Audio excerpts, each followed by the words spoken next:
for years, we just used to tell women to Kegel. But now, as we see a higher prevalence of women who are affected by chronic stress, who have underlying symptoms of depression or anxiety, or just have a natural tendency towards a higher muscle tone, things like Kegels are not an appropriate exercise. Welcome to the Entrepology podcast. I'm your host, Megan Walker. As a former naturopathic doctor and anthropologist, I align the intersection of personal performance, purpose, and innovative thinking in badass women working to change the world as entrepreneurs and go-getters. Entrepology is the study and science of what makes an entrepreneur think, feel, and perform in a path compelled by a vision for helping others, solving problems, while building a life on your own terms. Together, we are exploring the health, mindset, and strategies that distinguish the world's best entrepreneurs. This is the Entrepology podcast. Welcome to episode 217 of the Entrepology podcast. I'm so excited that you are joining me today, and we have a really important conversation. And I want to qualify this conversation as we jump in. I am joined by my friend, Melanie Sutherland. Melanie is a pelvic floor physiotherapist. She is an entrepreneur, a mother, and an incredible advocate of women's health. And what we're talking about today are the things we wish women knew before they had a baby to optimize their health and optimize their capacity to execute in the world on the other side of motherhood. And traditionally, one of the biggest challenges in healthcare, and especially for those of us who are passionate about upstream preventative health, is that we've been trained by a healthcare system to be reactionary about health. We wait till the problem arises and then we deal with it. And when it comes to the changes that take place in a woman's body in that prenatal phase and how that influences health on the other side, there are some key elements that you need to be aware of in order to maximize that next phase of life. This is what Melanie and I are delving into today. It's a powerful and important conversation, and I'm so excited for you to have the opportunity to join in and meet Melanie as well. Melanie Sutherland, welcome to the Entrepology podcast. Thank you so much for having me, Megan. I'm excited to be here. Well, this is going to be such a critical conversation, and what we're getting into, I'm going to let everyone know right off the bat. So the gentlemen who are like, all right, let's go. It's episode 217. I just want you to know we're talking about prenatal health. So if that's where you're at in your stage with your family, then hang out with us. But we're going to have this conversation as clinicians. We're going to have it as parents. We're going to have this as entrepreneurs. What is it that every woman needs to know before they have their babies so that their body is in the best possible shape on the other side? And Melanie, I want to, before we open that conversation, for you to share with everyone what makes you so uniquely qualified to lead this discussion today. Thanks, Megan. I appreciate that. So really, it's interesting. My practice has always sort of imitated life. And in my particular case, I grew my business when I had just had one baby, and then I really worked to scale it with my second one. And I had this really different experience. When I had my daughter, I was a high-risk pregnancy. And so I had all these conversations with people around all of the things that I couldn't do. I'm a cervical cancer survivor, and when I was going through this pregnancy with her, everything was deemed high risk. So I was always really high stress. What is the impact of the baby? All of this stuff. I came out the other side of that, and I was in a very corporate environment where my boss said, I want you back in 6 weeks. And initially I thought that over. But when I got to that 6-week part, my body, my stress level, all of that was not ready to go back to a corporate job. And so actually I did one of the most freeing things I ever did in my life was I said goodbye to my corporate job, goodbye to the corporate salary, the security, all of that, because I knew my body and my brain, A, weren't in the position for it, and B, it wasn't an example that I also wanted to set for my daughter. So, I did the crazy thing. I actually started my own business because I don't know, I thought that would be easier. Yeah, it's way easier. So much easier, right? I wish you could see our sarcastic faces right now. My gosh. But you know what? I really did it with the thought process in mind that I knew there would be challenges. I knew there would be a learning curve, but I really believed that in having my own business, I would have time freedom and I could do things on my own terms. What I didn't realize was because I had spent so much of my time and so much of my pregnancy worrying about the baby and not focusing on myself, not setting those foundational health parameters and wellness parameters, is that it was really, really hard. My wellness and my stress level were not at a point that made it an easy task to do. So fast forward 3 years from there, and I got pregnant with my son. And this time around, I stopped asking all of the questions about what I couldn't do. And I started asking the questions about what I can do. And so I challenged my body and I challenged my mindfulness in a way that I hadn't with my first pregnancy. And what resulted was much better outcomes in terms of healing. I actually scaled my business quite a bit when I had my second child with much less stress, much better strategy. It's still growing and building. But what I see in women today and what I see in so many of the mothers in my practice is that they're so focused on the outcome of baby that they stop thinking about the outcome as mothers. And the challenge with that philosophy is when we don't prepare ourselves as mothers, we lend ourselves to a really rocky transition into motherhood. And especially as first-time moms, if you're not prepared for that, if you're not prepared for the challenges of it, anything you want to do external to motherhood becomes really challenging. Yeah, it's so fascinating because I remember my mom saying to me when I was pregnant with my first. She's like, "Watch, like they're gonna care for you under the context of caring for the baby, and the second you give birth to that baby, you are like cast aside, like your role in the life cycle is over." And she didn't feel that way about obviously my role, but she was like, I just want you to be prepared psychologically because it's going to be the very first time in your life where suddenly you're not going to be the one that everyone wants to care for. You are like second fiddle and you can't go back. And it's so interesting because I do feel like, one, it is such a busy phase. And it's the second the term high risk is thrown around, we are just focused on the baby. We're not talking about our pelvic floor. We're not talking about other things that actually are gateways to us being able to reclaim some sense of normalcy.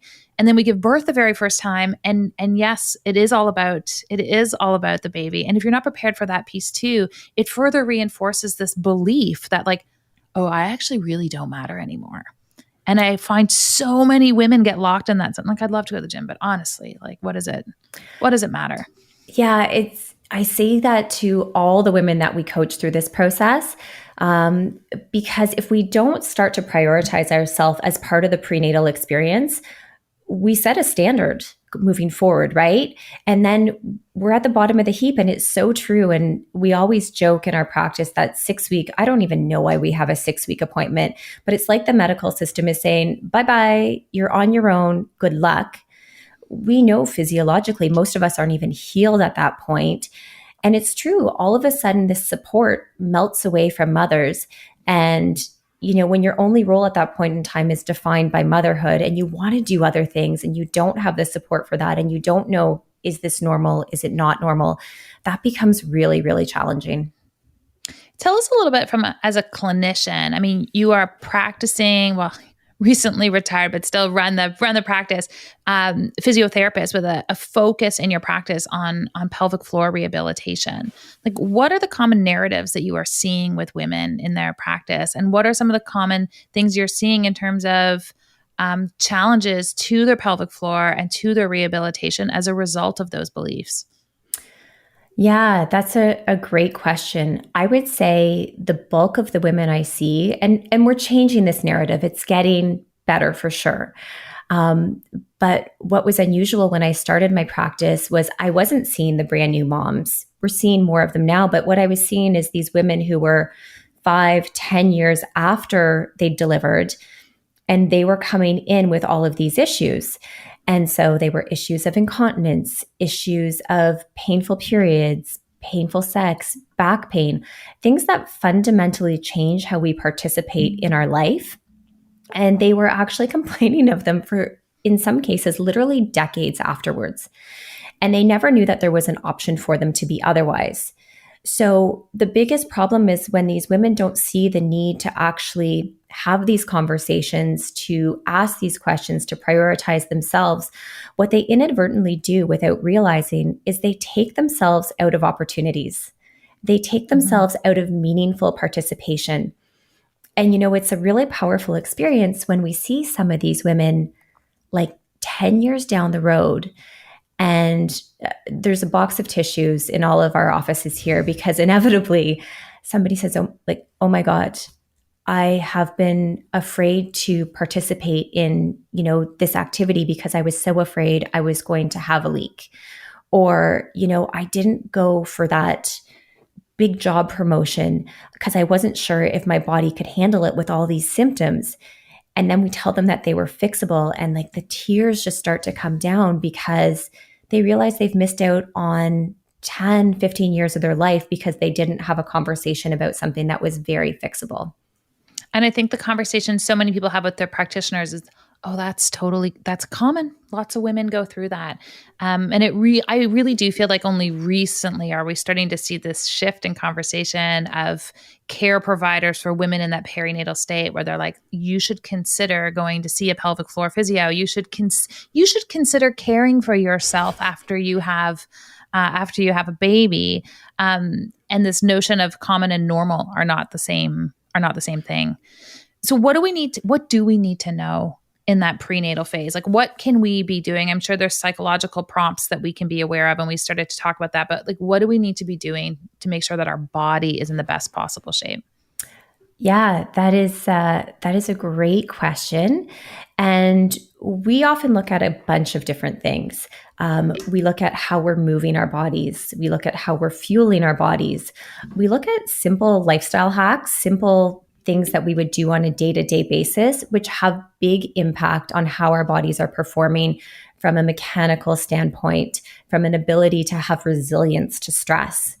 We look at mindfulness. It's really interesting that so many of our clients just assume that they're going to have a very weak pelvic floor and it's going to lead to incontinence. And overwhelmingly, what we're seeing is that people actually have tight pelvic floors. And we know that there's a really strong correlation between anxiety, depression, and stress and tight pelvic floors. So people who don't have that mindfulness component, or people whose nervous system are really built up and it's firing a lot higher than it should be, are at risk for all these other symptoms. So we really talk about how we can down-regulate that nervous system as part of the conversation as well. And, all of these things are really useful as part of the pregnancy perspective. It makes pregnancy more comfortable. It prepares you for labor and delivery. But probably what it does most is it optimizes recovery and it puts you in a great position for that transition into motherhood. I always like to use the analogy of a marathon. You would never go into a marathon without training for it, right? Everybody knows that's just a really bad idea. It's a terrible idea. Terrible idea. You wouldn't even consider it. But what we don't do is afford motherhood and labor and delivery that same status. And so women go into it vastly unprepared and then wonder like why their bodies are tired, why their stress levels are through the roof, why they don't sort of have the energy and the vitality to go after things that were really meaningful to them before. And it's because they didn't train their body and their mind for it ahead of time. And it's an interesting conversation because I feel like so much of how we have been trained to experience our health is reactionary. You get sick, you go to the doctor. Even from a prenatal perspective, people are like, "Oh, I got pregnant. Now I need to go find my midwife, or I need to go find my obstetrician." Our whole engagement with health is from this reactionary perspective. And there's always going to be a significant number of people who are like, I'm just going to walk in and hope for the best. I don't want the anxiety of planning for it. As fellow parental sisters, will like help you on the other side because that's not going to go the way you're hoping for. But a huge part of it is like creating that necessity in that prenatal phase for people to want to take action. Can we just talk a little bit about outcomes to baby when women make that decision to actually prioritize their own health and their pelvic floor and their recovery and all of these elements before the birth happens? Yeah, it's really interesting. I think people always think that they're making the decision to do something for baby, but when we don't look after ourselves, we actually aren't acting in the best interest of babies. Most of the maternal studies have shown that when mothers keep themselves in good health, whether it's physically or mentally, the outcomes for baby on the other side of that are amazing.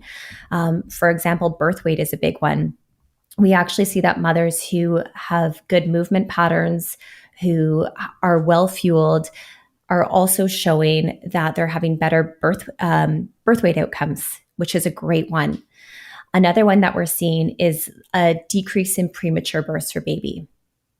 And if you know anything about skin to skin connection, we also know that babies on the other side of that, when they're born, are kind of like little thermometers of what mom's health is like.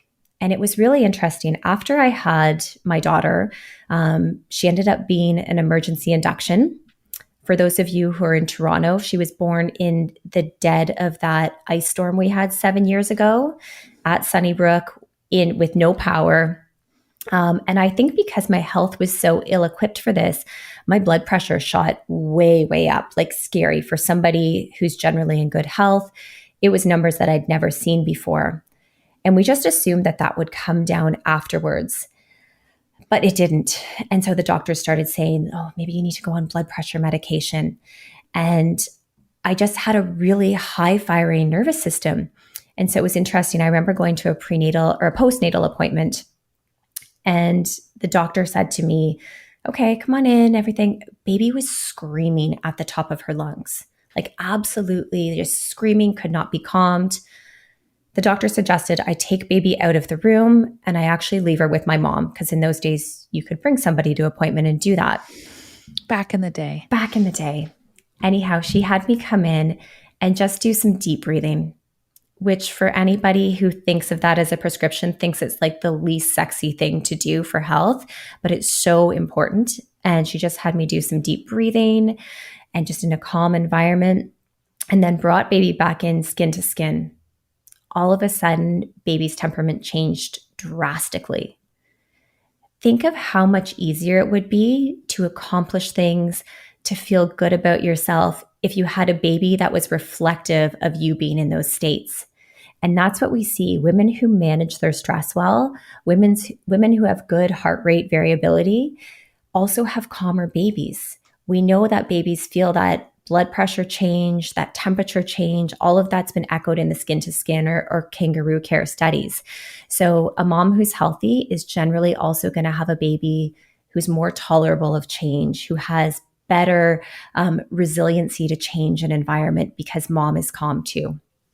Physiological resilience is such a power move when it comes to your health. And it's interesting because we've had this conversation with a variety of different guests, and I just want to acknowledge the undercurrent in all of these varied conversations. So whether we're overtly talking about resilience, whether we're talking about brain health, whether we're talking about things, on a pathology side, and in this case, caring for mothers, this notion of physiological resilience. And for people, I'm obviously not talking to you right now, Melanie, I'm talking to those people who are part of our community, but this idea of physiological resilience when it comes to, I can eat something sweet and I'm not in a diabetic coma.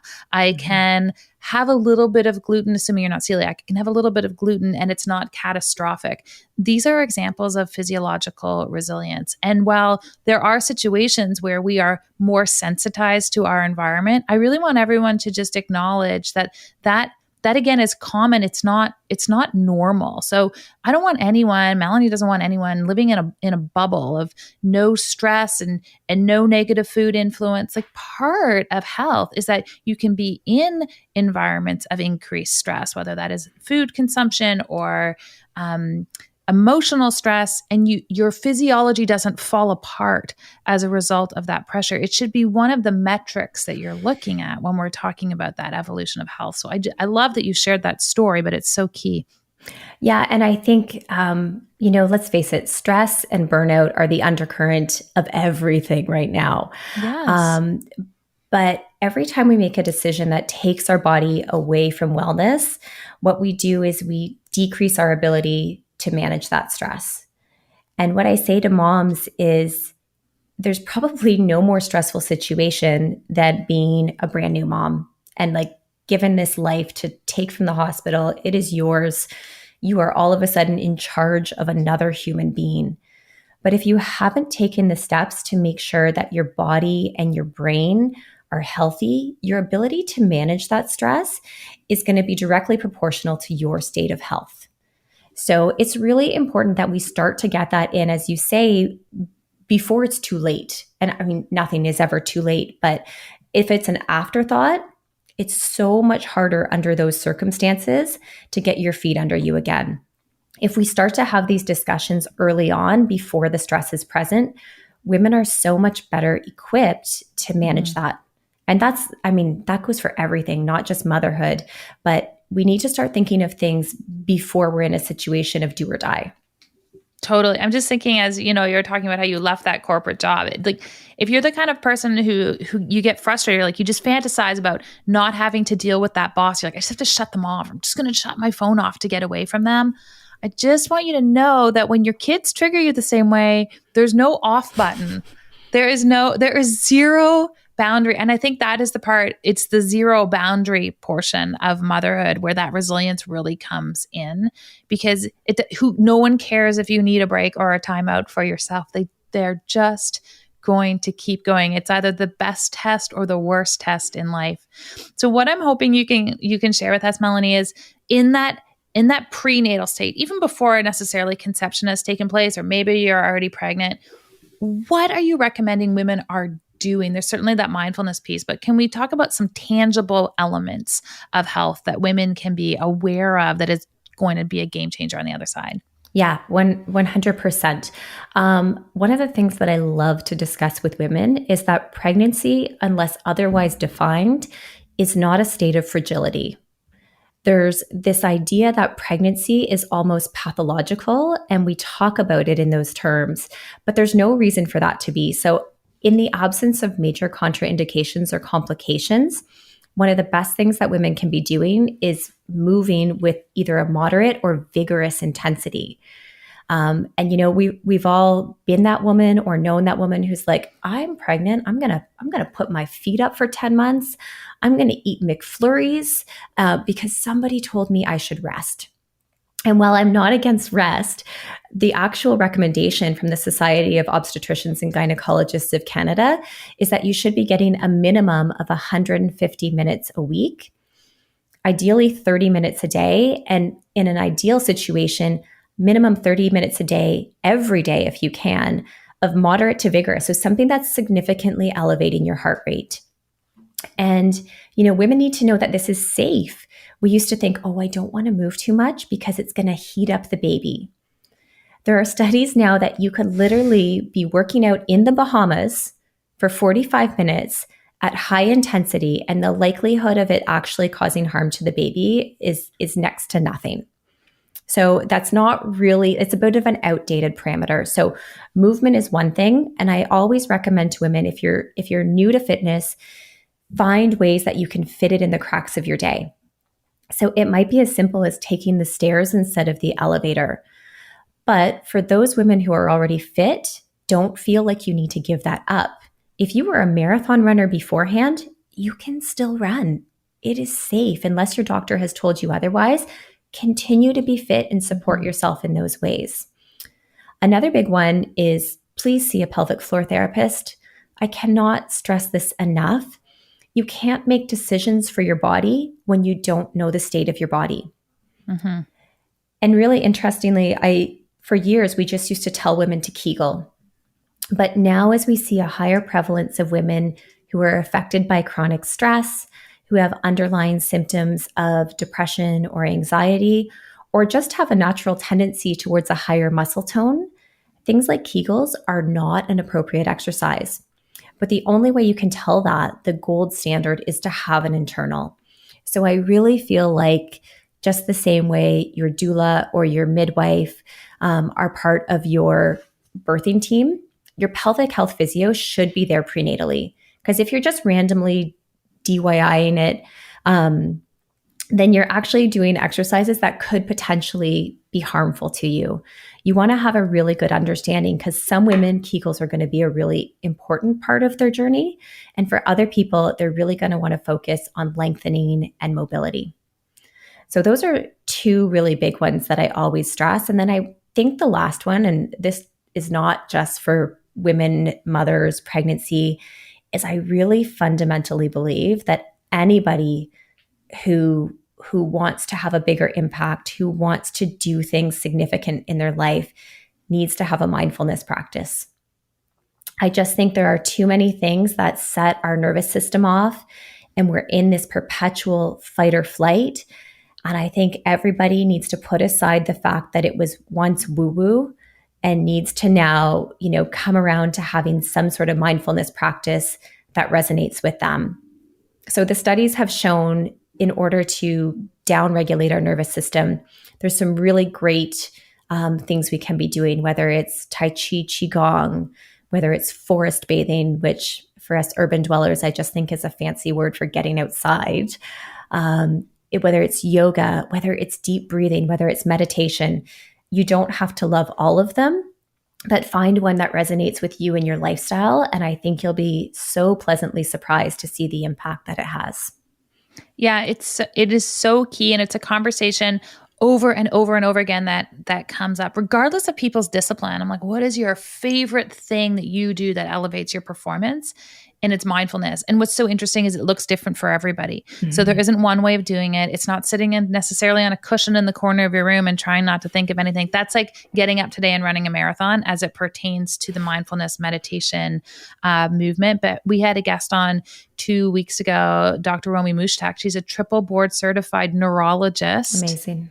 And she was like, you've got to do mindfulness. We just see the difference. And her focus is epilepsy. And she's like, we just see the difference in people's brains when you engage in a mindfulness practice. Why are we taking medication to manage our stress, or drinking half a bottle of wine every night to manage our stress, in the absence of this tool that is available for free to all of us? So it's such critical advice, and I'm just so glad that you're reiterating that piece for everybody. Yeah, it's and I think when people see the science behind it, it's really hard to find any reason not to do it. I just read Emily Fletcher's book on Ziva meditation, mm-hmm. and the fact that it increases the neurons between the right and left side of the brain. The fact that it has these major clinical outcomes, honestly, and we know this in practice, more and more we've been delving into this with all of our patients. It's something that you need to do that's accessible to everybody, and has got to be almost as important as drinking the damn water or eating your vegetables. What's the relationship between mindfulness practices and the tone or strength of someone's pelvic floor? Yeah, so I often explain this in terms of a headache, because everybody can understand that when they're stressed, they literally can feel their shoulders creeping up towards their ears, right? It's not uncommon at all when people say, oh my God, I've got a tension headache, or I can feel it in my shoulders. I desperately need a massage. I've been so stressed. What people fail to remember is that your pelvic floor is simply a muscle.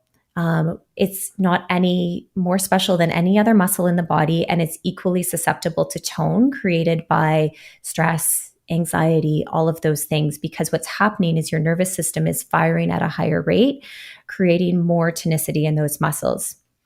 So a couple things happen when we have a mindfulness practice.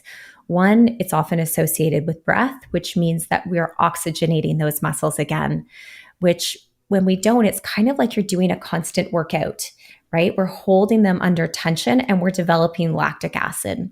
When we start to breathe, they actually get to relax. We start to dissipate some of those other things like the lactic acid, and they start to ease off a little bit. But probably more importantly is we change that firing rate. So we don't relieve it simply with mindfulness. We do need a stretching and sometimes a manual practice to go with it. But the mindfulness is key because I can stretch out somebody's pelvic floor and they can do all the home stretches in the world. But if their nervous system is consistently sending them messaging that those muscles need to be tight, you're going to stretch for years before you actually see a positive outcome. You need to change both the neural system and the muscular system. I love that. What about the connection between our pelvic floor and health in general? In particular, our skeletal health, because I feel like this is an area people have chronic low back pain forever, and ultimately it's connected to that, to the pelvic floor. And this is an area we never talked about, we never acknowledged previously. Yeah, Dr. Sinead Dufour, who's one of the leading scientists in pelvic health, did a study where she looked at everybody who went into a clinic with complaints of back or hip pain. None of them mentioned pelvic floor pain or any pelvic floor dysfunction when they came in. And what they found of those people after thorough examination is that 96% of people with hip or back pain had some type of pelvic floor dysfunction, which is huge. That's a massive number, right? But because we're not having the conversation, a lot of people weren't actually thinking about pelvic floor. So what we know now is it's got a huge component. It's the bottom of the canister for our core. So it helps to keep really good spinal alignment. It helps to support your internal organs. And it's really key in creating this intra-abdominal pressure that keeps our spine where it should be when we do load-bearing activities. So as soon as there's dysfunction, either too tight, creating too much pressure, or too loose, you lose a lot of that component of good alignment and proper mechanics when we're trying to do functional things in our day. I love that. Do you recommend everyone have their pelvic floor assessed? Is this something that is exclusive to women? Like women are like, my husband has back problems. Should he have his pelvic floor assessed? Like what does that look like? What is the indication around that piece? Yeah, listen, I'm a pelvic health therapist, so I'm obviously biased on this one.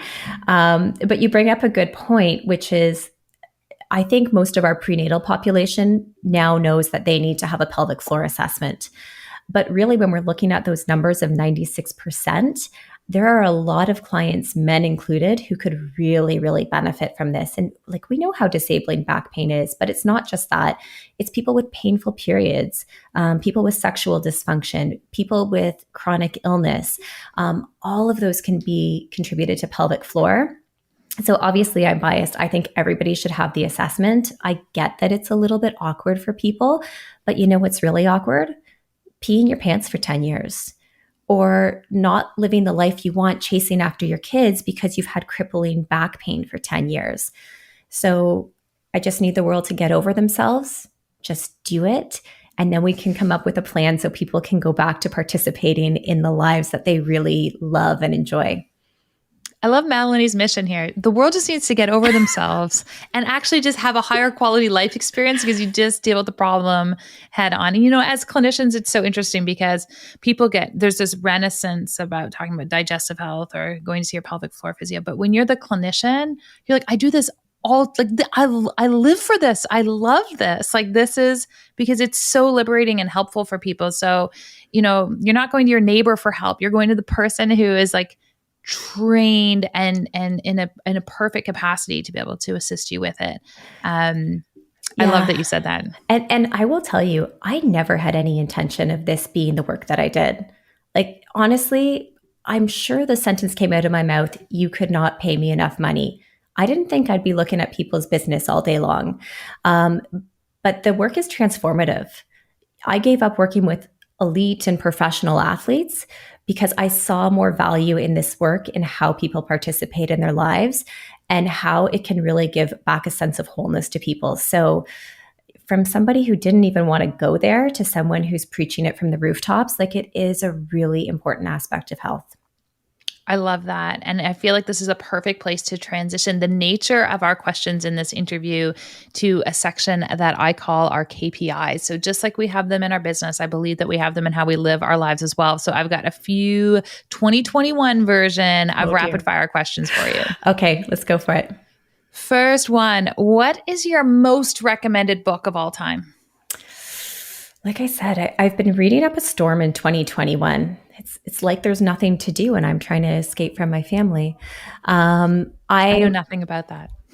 I'm a big Brene Brown fan, and I think braving the wilderness is incredibly important in just making people understand the value in sharing their vulnerabilities, but also leading from a place of authenticity and strength. That's a big one that's been on my list this past year. Love it. What is your favorite health hack? I really love tech. I'm one of those people who really likes to see my outcomes. I'm the person who finishes her Peloton and needs to go to the challenges part to see how many minutes I've got accumulated. So I think for me, it's anything that is measurable, because we can't manage our health if we can't measure it. So whether it's as simple as, a checklist, or for me, I love my Apple Watch. I love my Oura Ring. I love things that tell me sort of what the state of my body is. Anything that's measurable that gives you momentum and accountability is something that I'm really suggesting to all my clients these days. How would you define your purpose? Ooh, how would I define my purpose? I think my purpose these days has really been to give a voice to issues that people have been afraid to talk about. Because I really believe women especially are the custodians of health, but when we don't offer them a safe place to talk about what they need to without shame, without guilt, we diminish their health experience. So for me, having those conversations means giving them the opportunity to not just up-level their health and wellness, but to up-level the health and wellness of our entire community. Amazing. And last question for you, Melanie. Entrepreneurism, are we born this way, or do we learn to become entrepreneurs? I think it's a little bit of both. In my journey, I've done a lot of learning. And probably had you asked me 10 years ago if I would be a business owner and be chasing down all these crazy things, I probably would have looked at you like you were crazy. But I think there's always been an undercurrent in my life that has wanted something of my own, that wanted to chase down big dreams and was never really satisfied just working for somebody else. So I think in my case, the undercurrent and the emotion of entrepreneurship has always been there, but the learning has also been something that has made the journey much more feasible. Amazing. Melanie Sutherland, up to so many great things, such a strong advocate for women. Where can we send people to learn more about the work that you are up to? And we'll stick all of this in our show notes. Absolutely. So probably the best place, because we're always launching new things, creating new things these days. I have a business coach that makes me do all that stuff. But is probably over on social media, on Instagram at Bodyco, BODYCO Toronto. And that's where you can find all the great things we're doing, not just in clinic, but online and in our community. Melanie, thank you for being here. Thank you so much, Megan. I appreciate the opportunity.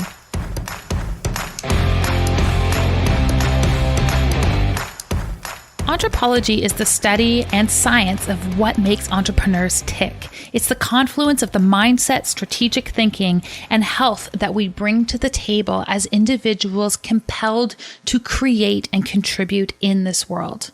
You know, it's a lonely place to be at the top. It's a lonely place to feel like you are different, which is why we have our Entrepology Collective, a free Facebook group where women just like you gather to explore the ideas, philosophy, health, optimization, and the notion of purpose that we bring to our lives. The Entrepology Collective is open to anyone. You can find us on Facebook, and it's where people just like you are going to be hanging. Until next week, live life on, in, and with purpose. I'm your host, Dr. Megan Walker, and I will talk to you soon.